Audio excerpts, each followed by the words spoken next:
I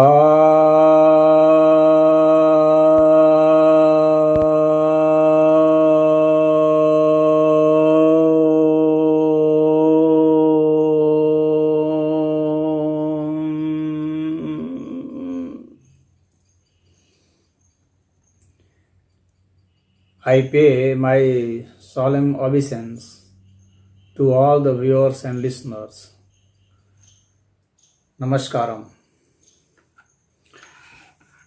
Today we are going to discuss the book Genesis of the Old Testament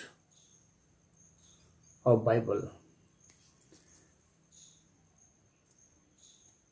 Chapter 13.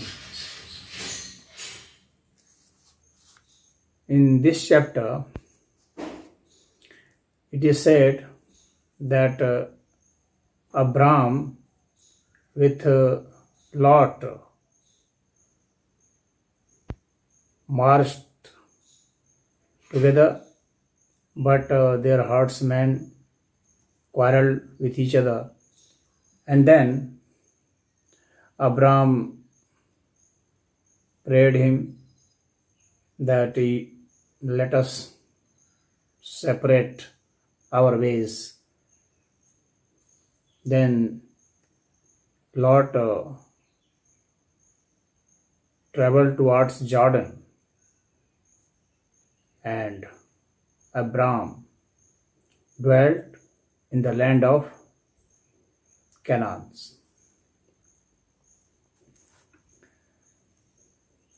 This chapter has 18 verses. Only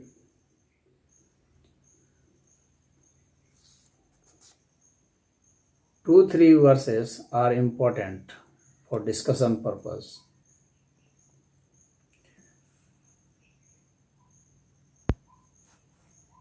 Abraham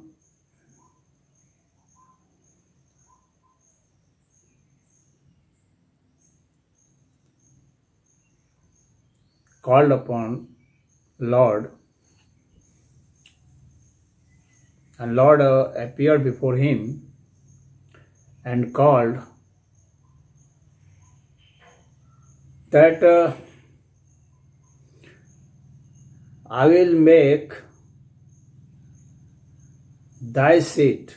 In the 16th verse it reads, and I will make thy seat as the dust of the earth,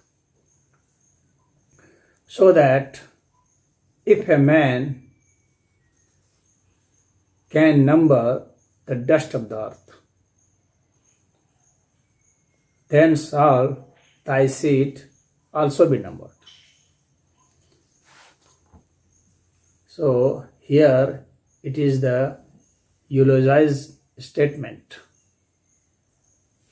If you number people in the same with the same number, if you have equal number of people with equal number of dusts of the earth, then would you think that they would get the food or shelter?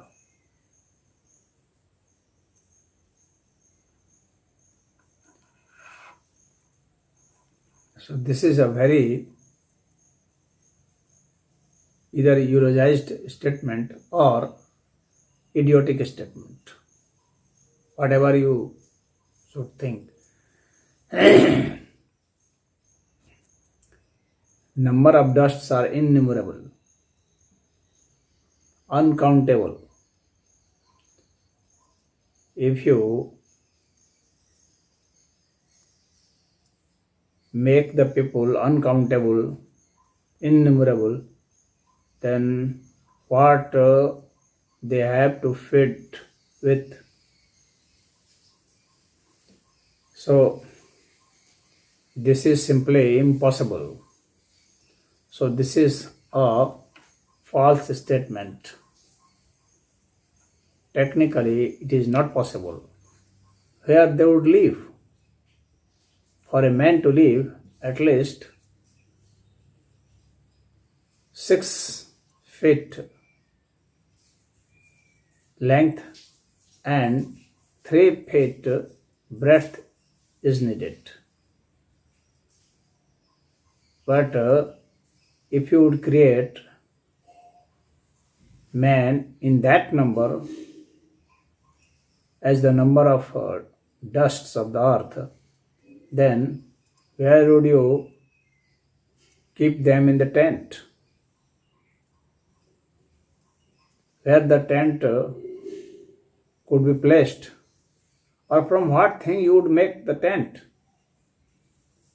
So this is simply horrible.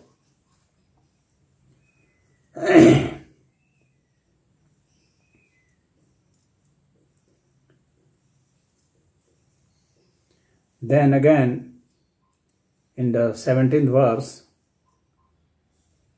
God says, "Arise, walk through the land in the length of it and in the breadth of it, for I will give it unto thee."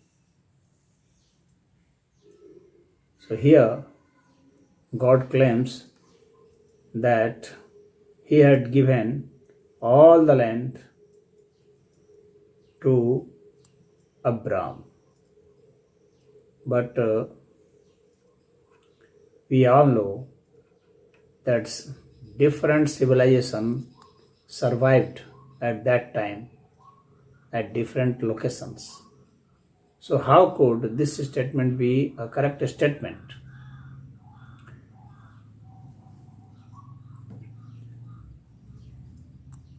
Now again, in the 18th chapter, in the 18th verse,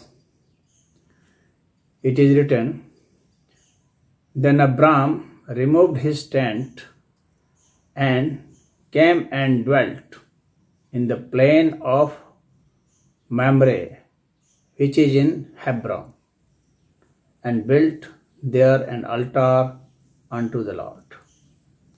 So, this is nothing very special. Altar is made for the God. During those days, people used to make some memorable things to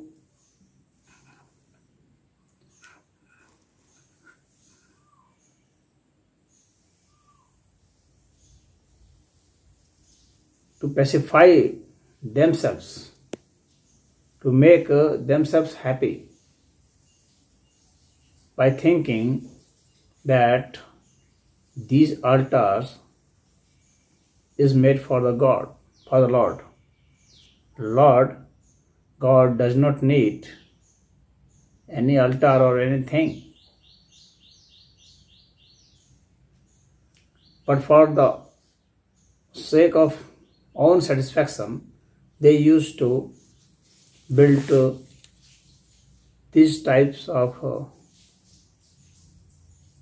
altar or any memorable structures.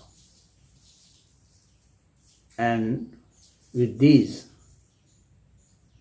the development of civilization, gradually we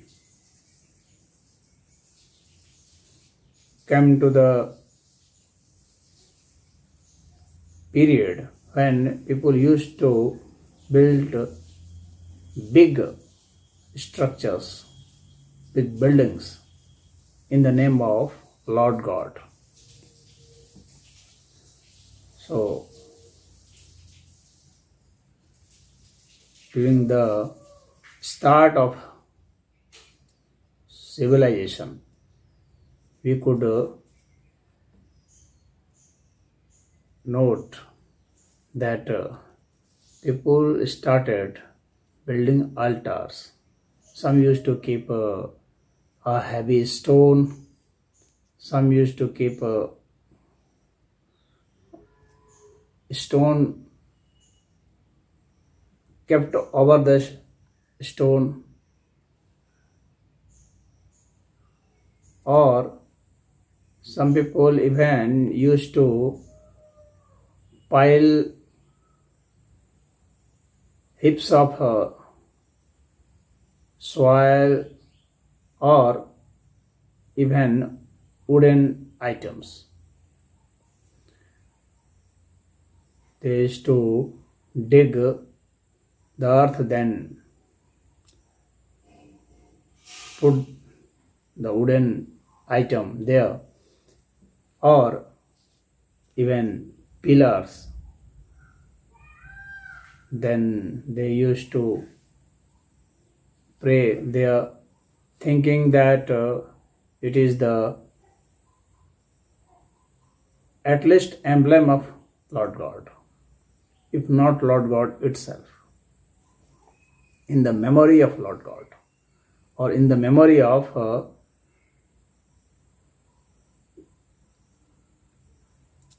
their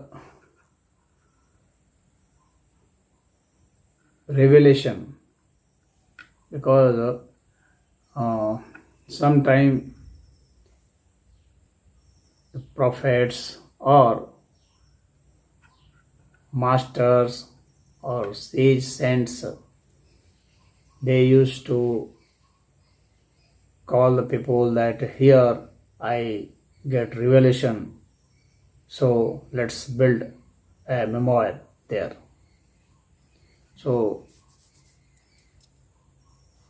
also this man Abraham, he had built the same memorial,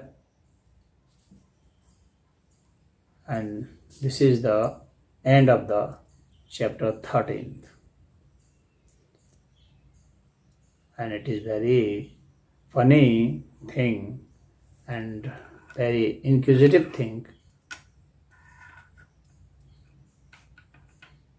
how a Lord God could say such things as, I would make your people in so innumerable number as the dust of the earth. For the people who have brains, they could think, is this possible? Is this a statement of a Lord God? This is all that I convey the message. Rest is on your shoulders. Om.